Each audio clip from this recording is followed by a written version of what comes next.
Radhe Radhe. Hello everyone. जो channel पे नए हैं या जिन्होंने अभी तक सब्सक्राइब नहीं किया, प्लीज़ चैनल को सब्सक्राइब कर दीजिए। And on your great request मैं इसका नेक्स्ट एपिसोड डाल रही हूँ। So let's start of toxic love season 2 episode 6, मेरे ही घर में मुझे ही धमकी। तो इन शॉर्ट इसका कहानी है, आगे रिव्यू। कहानी अब तक। अधिराज जी ने गुस्से से भड़कते हुए कहा, देख लिया, अपनी मनमानियां भी बहुत करने लगा है वो। कहाँ जा रहा है, कहाँ से आ रहा है, कुछ बताना जरूरी नहीं समझता। निर्मला जी ने उन्हें शांत करते हुए कहा, देखिए आप शांत हो जाइए, जैसे ही वो आ जाएगा मैं खुद से बात करूंगी, आप चिंता मत कीजिए, आप रूम में जाकर आराम कीजिए। अधिराज जी ने अपना सिर हिलाते हुए कहा, ठीक है अभी जा रहा हूँ, लेकिन जैसे ही वो वापस लौटे मुझे बता देना। कहकर अधिराज जी अपने रूम की तरफ बढ़ गए। अब आगे। वहीं दूसरी तरफ निया अपने रूम में माही को लेकर आई। माही तो अपनी आंखें बड़ी किए उस रूम को देखते हुए बोली, तुम्हारा कमरा कितना बड़ा है निया, क्या तुम यहाँ अकेले रहती हो? तो निया ने हंसते हुए कहा, अब मेरे कमरे में मैं ही तो रहूँगी ना, कोई और थोड़ी आके रहेगा मेरे साथ, अब पूरे घर में थोड़ी बसा लूँगी यहाँ, तो घर को थोड़ी बसा लूँगी यहाँ। तो माही ने कहा, क्या तुम्हें डर नहीं लगता इतने बड़े कमरे में अकेले रहने से? तो निया ने बेड पर बैठते हुए कहा, अरे बुद्धू, इसमें डरने वाली क्या बात है, अपने घर में कभी कोई डरता है क्या? चलो मैं तुम्हें कुछ और भी दिखाती हूँ। कहकर निया बेड से उठी और माही को हाथ पकड़ उसे बालकनी की तरफ ले गई। बाहर की बालकनी देखकर तो माही का मुंह खुला की खुला रह गया। बालकनी का नज़ारा बहुत ही खूबसूरत था और बालकनी को भी बहुत ही अच्छे तरीके से डेकोरेट किया गया था, जैसे कोई फेरी लैंड हो। माही घूम घूम कर पूरी बालकनी को देख रही थी। निया ने मुस्कुराते हुए कहा, है ना ये बहुत ही खूबसूरत? तो माही ने कहा, ये वाकई में बहुत खूबसूरत है। पर माही ने रेलिंग से देखा तो वहाँ से पूरा गार्डन नज़र आ रहा था, जो देखने में किसी जन्नत से कम नहीं लग रहा था। माही ने खुश होते कहा, तुम्हारे यहाँ यहाँ से तो बगीचा कितना खूबसूरत लग रहा है। निया उसके पास में आकर बैठ गई और कहा, ये तो कुछ भी नहीं है, मेरे रणवीर भाई के रूम से तो और भी खूबसूरत नज़ारा दिखता है। माही ने निया की तरफ देखते हुए कहा, तो क्या वहाँ का नज़ारा यहाँ से भी खूबसूरत है? तो चलो ना, एक बार हमें भी चलकर दिखाते हैं ना। पर निया ने थोड़ा उदास होते कहा, वहाँ पर हम नहीं जा सकते, रणवीर भाई को बिल्कुल पसंद नहीं है कि कोई उनके रूम में बिना उनकी परमिशन के कोई भी आ जाए। तो माही ने कहा, भला वो तुम्हें मना क्यों करेंगे, तुम तो उनकी बहन हो ना। तो निया ने कहा, तुम ना अभी मेरे रणवीर भाई को जानती नहीं हो, वो बहुत गुस्से वाले हैं, और पता है कभी कभी तो मुझे भी उनसे डर लगता है। एक बार मैं गलती से उनके रूम में चली गई थी और उन्होंने मुझे इतनी ज़ोर से डांटा था कि फिर मेरी कभी हिम्मत भी नहीं हुई वहाँ जाने की। माही ने हैरानी से कहा, सच में वो इतने गुस्से वाले हैं? फिर तुम अपनी माँ को कहकर उन्हें डांट क्यों नहीं पड़वा देती? मुझे तो कोई डांटे ना तो मैं तो शिकायत कर देती हूँ अपने दादू से, और जब तक मेरे दादू उसको डांट नहीं देते ना मुझे चैन भी नहीं मिलता। निया ने कहा, पर मेरे रणवीर भाई इतने गुस्सैल हैं कि अगर कभी कोई उन्हें डांट भी देता है तो उनका गुस्सा और भी हाइपर हो जाता है, इसलिए तो कोई भी उन्हें ज़्यादा कुछ नहीं कहता सिवाय दादाजी के।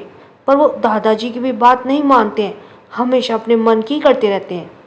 माही के मुंह बनाते हुए कहा, माही ने मुंह बनाते हुए कहा, मॉन्स्टर है क्या तुम्हारे भाई जो किसी की भी बात नहीं मानते?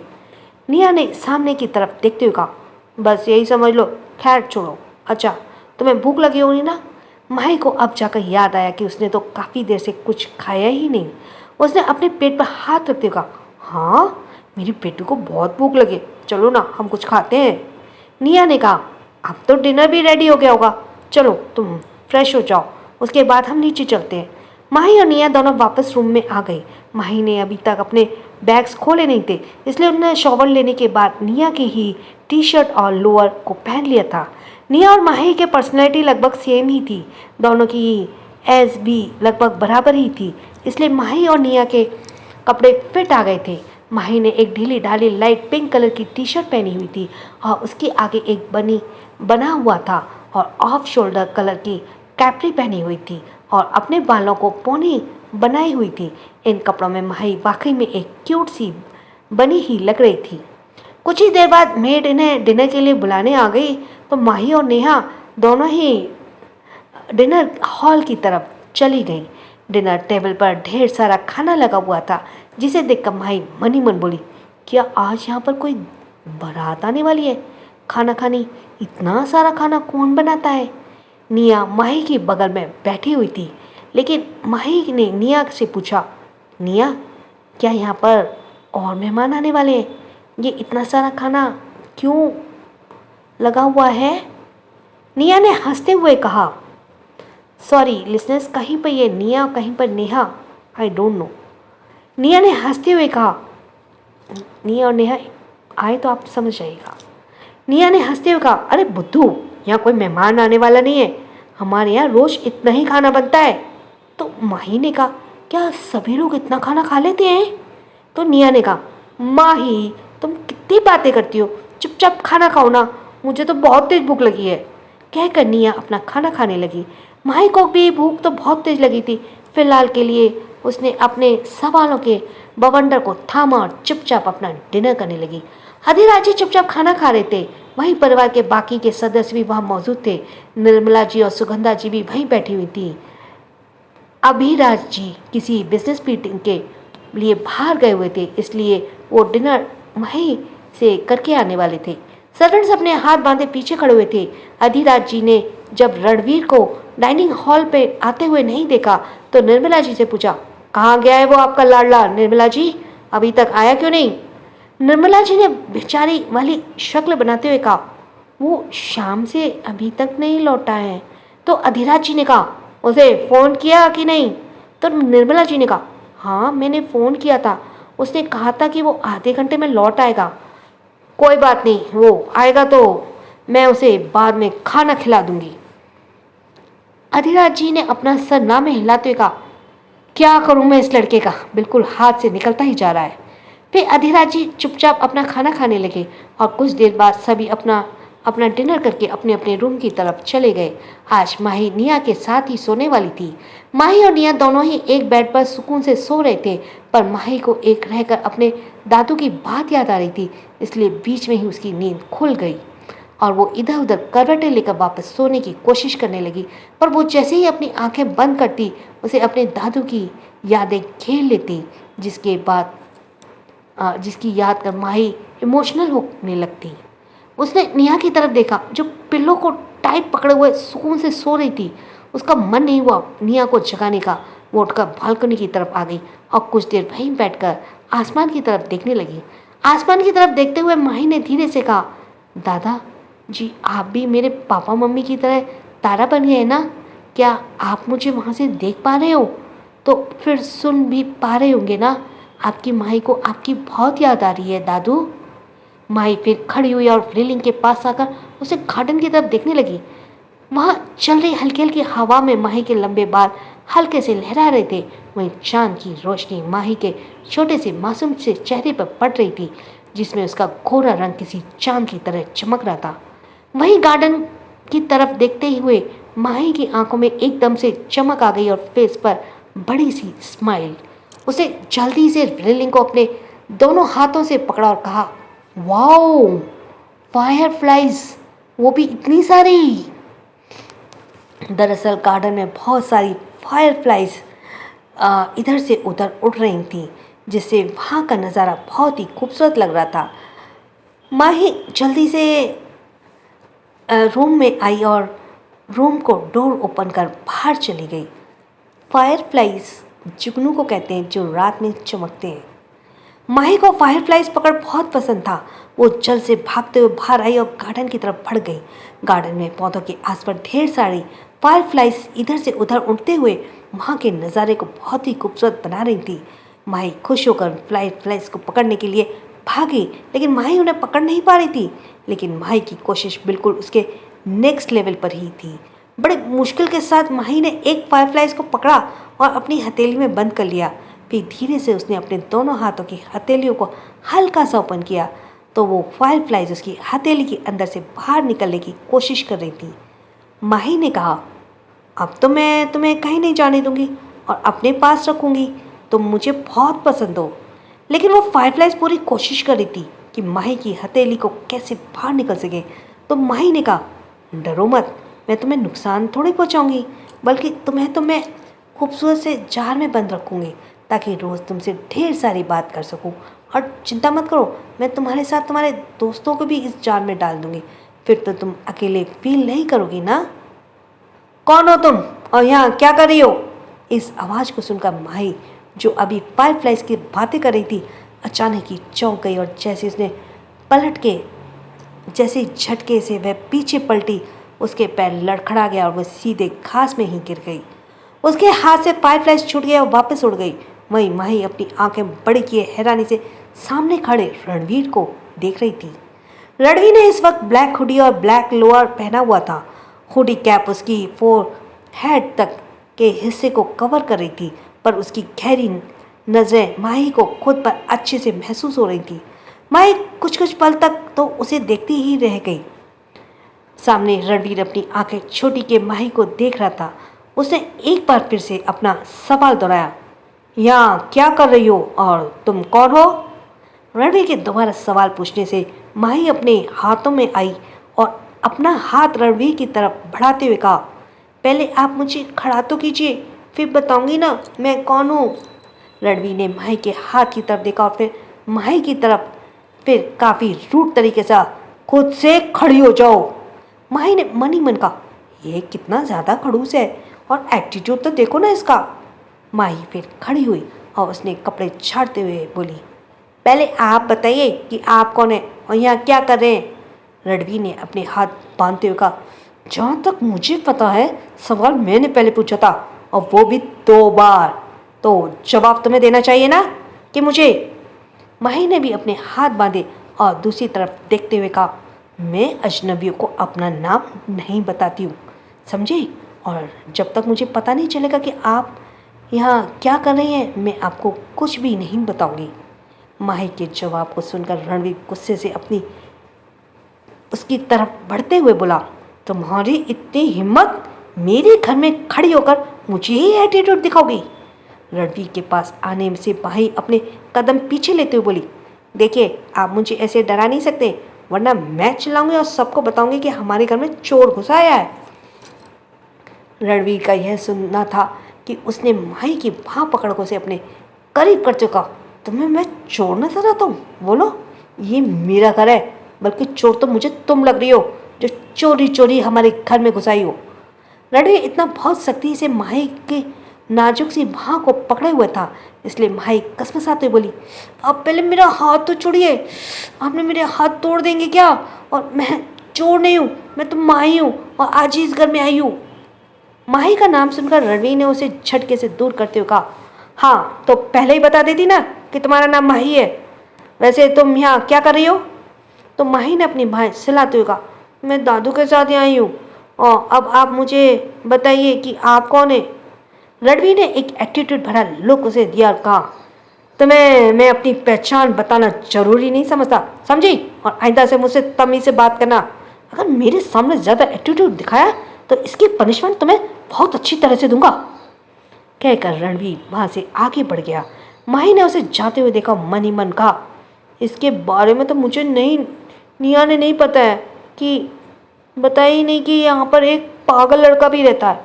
माही भी अब रणवीर के पीछे पीछे अंदर जाने लगी। जब रणवीर को महसूस हुआ कि माही उसके पीछे आ रही है तो पलट कर उसने माही की तरफ देखा और कहा, तुम मेरे पीछे कहाँ आ रही हो? तो माही जो अपनी धुन में आगे जा रही थी वो रणवीर से टकराते टकराते बची और एकदम से रुक कर उसने अपनी नज़र उठाकर रणवीर की तरफ देखते हुए कहा, अंदर जा रही हूँ, अब क्या पूरी रात गार्डन में ही सोऊंगी? रणवीर ने उसे ऊपर से नीचे तक देखा और अपनी आई रोल करते हुए कहा, पता नहीं दादू किस बेवकूफ़ लड़की को उठाकर ले आए हैं। उसने अपना सिर झटका और आगे बढ़ गया, पर माही ने यह सुन लिया था। वो भागते हुए रणवीर के सामने आकर खड़ी हुई और उसकी तरफ उंगली पॉइंट करते हुए कहा, आप मुझे बेवकूफ़ मत समझिए, मैं बहुत इंटेलिजेंट हूँ, समझे? और अगर आपने मुझे परेशान किया तो मैं दादू से आपकी शिकायत करूँगी और अपने ढेर सारी डांट भी पड़ाऊँगी और ज़्यादा परेशान किया तो पिटवा भी दूँगी। और हाँ नहीं तो, कहकर माही रणवीर को कुछ बोलने का मौका दिए बिना ही अंदर भाग गई। So continue for the next episode. तो क्या करेगा रणवीर माही को सबक सिखाने के लिए, जानने के लिए सुनते रहिए नई novel toxic love season 2। So let's go for the next episode, that is 7, Ranveer the monster. It's Mahi जो अपनी धुन में आगे जा रही थी, वो रणवीर से टकराते टकराते बची और एकदम से रुककर अपने नज़र उठाकर रणवीर की तरफ देखा और कहा, अंदर जा रही हूँ, अब क्या पूरी रात गार्डन में सोंगी? रणवीर ने उसके ऊपर नीचे से, तो ये था इसका जो हमने अभी पढ़ा है। पिछला एपिसोड अभी रीड किया है तो रीकैप की ज़रूरत नहीं है, अब आगे बढ़ते हैं। रणवीर पहले तो उसे ऐसे भागते देखकर हैरान हुआ, फिर गुस्से से कहा, ये पिद्दी सी लड़की मेरे ही घर में मुझे ही धमकियाँ देगी, सुबह देखता हूँ इसे, कहकर रणवीर भी अंदर चला गया। माही भागते हुए जल्दी से वापस अपने रूम में आई और बेड पर चढ़कर अपने ब्लैंकेट को अपने मुंह तक ढक लिया और खुद से ही बोली, निया ने तो कहा था कि यहाँ पर एक ही मॉन्स्टर रहता है, उसने मुझे बताया ही नहीं कि यहाँ पर दो दो मॉन्स्टर रहते हैं। अच्छा हुआ वहाँ से आ गई, वरना वो मुझे खा ही जाता। फिर माही ने दिशा से अपना ब्लैंकेट हटाया और निया की तरफ देखा। उसका मन हो रहा था कि वो एक बार निया को उठाकर इस बारे में बात करे, पर निया बहुत ही गहरी नींद में सो रही थी, इसलिए उसने फिलहाल निया को जगाने का ख्याल छोड़ दिया और खुद भी आंखें बंद करके लेट गई और कुछ ही देर में उसे नींद भी आ गई। दूसरा दिन।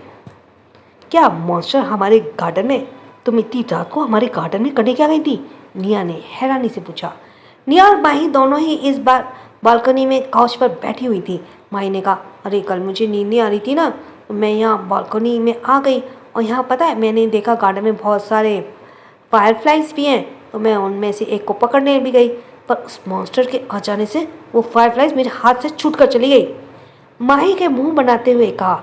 निया उसके बगल में आकर बैठी और कहा, ठीक है, फायरफ्लाइज तो हम फिर पकड़ लेंगे, इसमें तो तुम्हारी हेल्प करने तुम्हारे साथ चलूँगी, पर मुझे बताओ ना, क्या सच में तुमने मॉन्स्टर को देखा?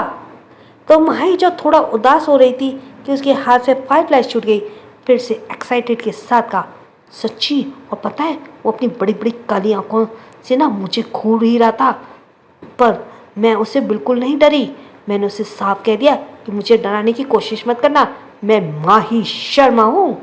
अच्छा की हालत ख़राब कर देती हूँ। तो निया ने हैरानी से कहा, तूने उस मॉन्स्टर को धमकी भी दे दी? तो माही काउच से खड़ी हुई और अपनी कमर पर हाथ रखते हुए बोली, अरे धमकी ही क्या, मैंने तो उसकी पिटाई भी कर दी। मेरे पैरों पर गिरकर मुझसे माफ़ी मांग रहा था कि सॉरी माही जी, आइंदा से मैं कभी भी तुम्हें नहीं डराऊंगा और कभी भी इस गार्डन में तो बिल्कुल भी नहीं आऊँगा। तो निया ने पहले तो खड़े होकर माही को घूरा और फिर हंसते हुए कहा कि तुम बेब को बहुत अच्छे से बना लेते माही, तुम भला उसे मॉन्स्टर को डराओगी और वो तुमसे माफ़ी भी मांगेगा? तुम्हें पता भी है मॉन्स्टर कितने खतरनाक होते हैं। तो माही ने भी एटीट्यूड के साथ, तो मैं क्या किसी से कम हूँ? तुम्हें नहीं पता, मेरे गांव में सबसे बहादुर लड़की कही जाती थी, यहाँ तक कि गांव के अगर कोई भी मॉन्स्टर आ जाता तो गांव के सभी लोग मुझे ही बुलाते थे कि माही हमें इस मॉन्स्टर से बचाओ, और मैं उस मॉन्स्टर को डिशुम डिशुम डिशुम करके वहाँ से भगा देती थी। कहते हुए माही हवा में पंच मारने की एक्टिंग करने लगी। निया को तो माही की बात और उसकी हरकत पर हंसी आ रही थी, क्योंकि माही अपनी बात कहते हुए बहुत ही क्यूट से एक्सप्रेशन बना रही थी।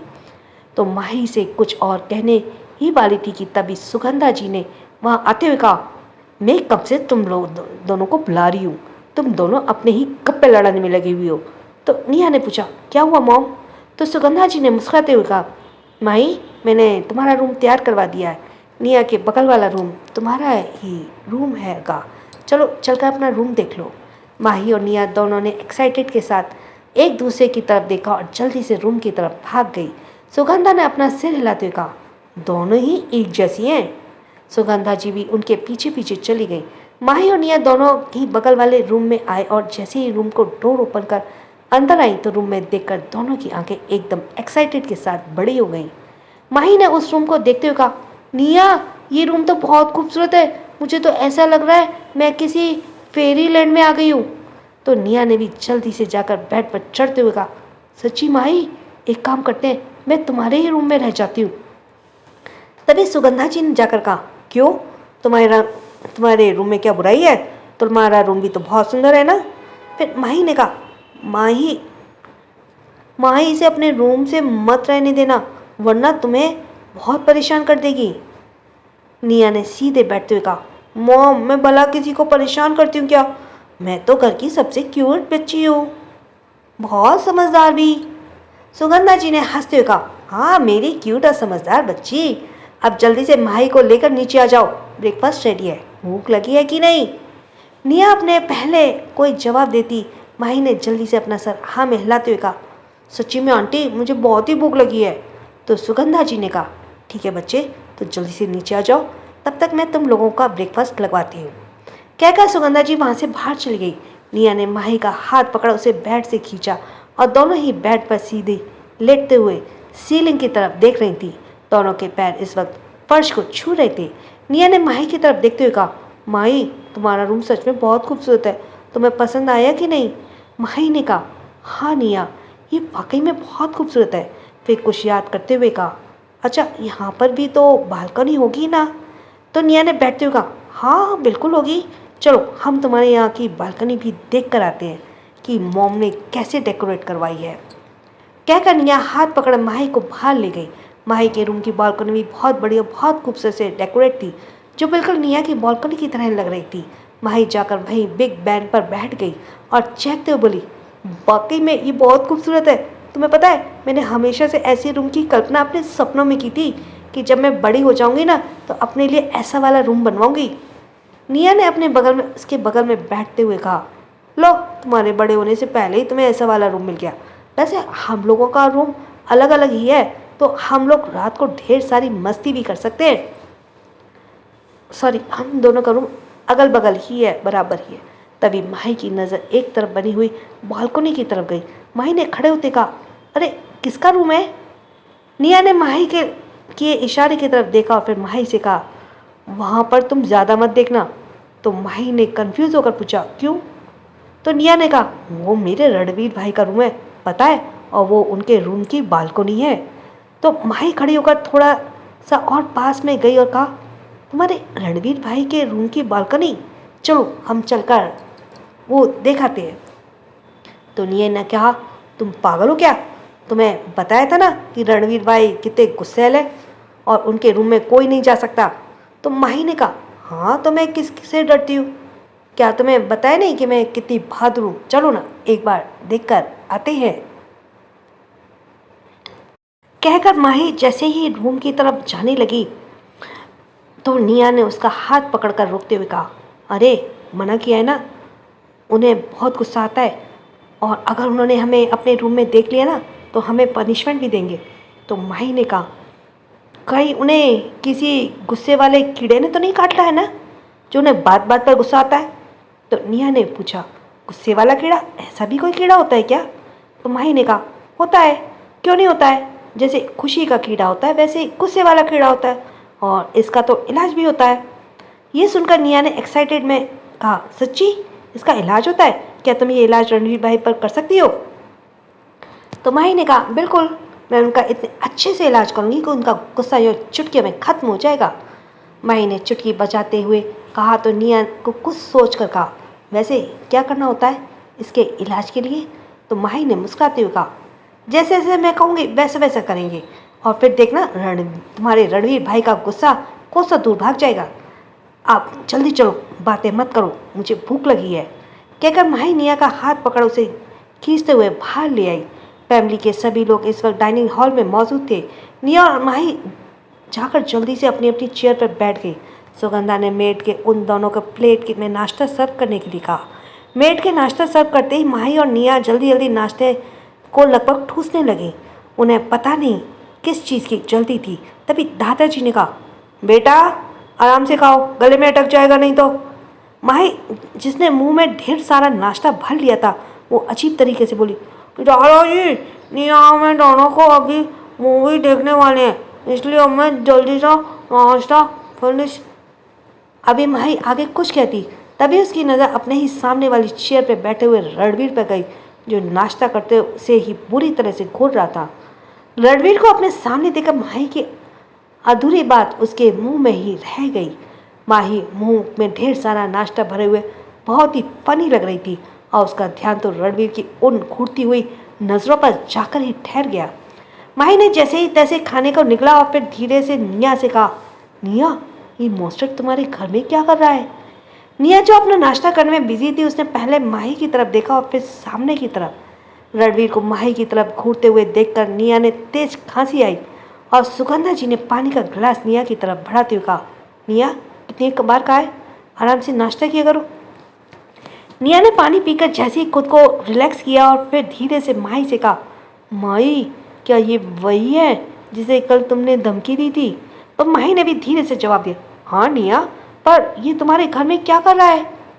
तो निया ने कहा, माही, यही तो है मेरे रणवीर भाई और तुमने इन्हें ही धमकी दे दी, अब तो तुम गई। निया की बात सुनकर माही की आंखें हैरानी से बड़ी हो गई और वो अब डरी हुई नजरों से रणवीर को देख रही थी। रणवीर माही को ऐसे देख रहा था जैसे नाश्ता करने के बाद वो उसे ही खाने वाला हो। माही ने जल्दी से अपना सिर नाश्ते की प्लेट पर झुका लिया और चुपचाप धीरे धीरे नाश्ता करने लगी। पूरे वक्त माही को रणवीर की नज़र खुद पर ही महसूस हो रही थी। वो तो जल्द से जल्द नाश्ता खत्म करके वहाँ से भाग जाना चाहती थी। तभी अधिराज जी की आवाज़ उन सभी के कानों में आई, रणवीर, नाश्ता करने के बाद मुझे मेरे रूम में आकर मिलो। रणवीर जिसका ध्यान माही की तरफ था, उसे दादाजी की तरफ देखा और पूछा, क्यों दादाजी, कुछ काम है क्या? तो अधिराज जी ने अपने सख्त लहजे में कहा, तुम भी जानते हो कि मुझे तुमसे क्या काम है, अब जल्दी से नाश्ता खत्म करो और मेरे रूम में आकर मुझसे मिलो। कहकर अधिराज जी अपनी चेयर से खड़े हुए और अपने रूम की तरफ बढ़ गए। सुगंधा जी ने दादी से कहा, माँ जी, पिताजी बहुत खराब मूड में लग रहे हैं, कहीं वो रणवीर को ज़्यादा डांटेंगे तो नहीं? दादी ने सुगंधा जी से कहा, सुगंधा, तुम जानती हो ना, इन दादा और पोते के बीच में हम भी नहीं बोल सकते हैं। वैसे मैंने इन्हें समझा दिया था कि रणवीर से ज़्यादा सख्ती में पेश ना आए, लेकिन तुम भी अपने ससुर जी को जानती हो ना कि उनका स्वभाव कैसा है। सुगंधा जी ने अब आगे कुछ भी नहीं कहा और चुपचाप अपना खाना खाने लगी। कुछ देर बाद रणवीर अपनी चेयर से खड़ा हुआ और एक नज़र माही को देखने के बाद दादाजी के रूम की तरफ बढ़ गया। रणवीर के वहाँ से जाते ही माही की सांस में तो सांस आई। इतनी ही देर में वो सिर्फ नाश्ता करने की एक्टिंग ही कर रही थी। दरअसल रणवीर के ऐसे घूरने से माही की हलक से निवाला नीचे भी नहीं उतर रहा था। रणवीर के जाते ही माही ने एक लंबी सांस ली और लेकर खुद को रिलैक्स किया और कहा, गया मॉन्स्टर, अब मैं अच्छे से नाश्ता कर सकती हूँ। पता नहीं तब से ऐसे देख रहा था, देखे जा रहा था। सोचकर हम माही एक बार फिर से पहले की तरह नाश्ते को ठूसने में बिजी हो गई। कमेंट बॉक्स में ज़रूर बताइए एपिसोड कैसा लगा, जैसे कि मैं आगे डालूँ या नहीं। So thanks for listening. Subscribe करते जाना। छोटों को प्यार, बड़ों को सम्मान। राधे राधे।